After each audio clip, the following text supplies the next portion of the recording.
Tak jadi bersanding dengan Nasar, Desy Ratnasari belak-belakan ungkap kriteria. Nama Nasar belakangan ini heboh jadi pemberitaan setelah dikabarkan jalin hubungan dengan Desy Ratnasari. Berawal dari candaan, isu hubungan Nasar ex Musdalifah dan Desy Ratnasari makin disorot. Sudah banyak kode-kode mesra, Nasar dan Desy Ratnasari pun makin serius untuk menjalin hubungan. Nasar yang kini tengah dekat dengan Desy Ratnasari pun kian gencar memberikan kode keseriusannya menjalin hubungan dengan canda cantik itu. Entah bakal seperti apa kisah cintanya, namun kedekatan Nasar dan Desy Ratnasari disambut dukungan dari netizen.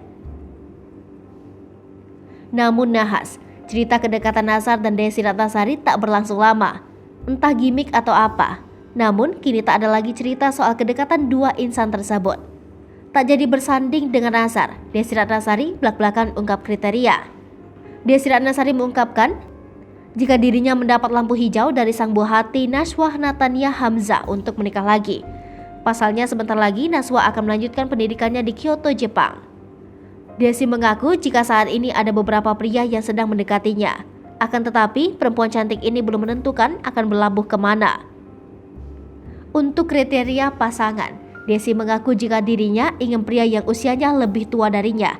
Ia juga ingin seorang duda, bukan pria single yang belum menikah. Hai pemirsa Sri Popo TV, jangan lupa komen, like, dan subscribe, serta tonton terus berita-berita terupdate lainnya ya.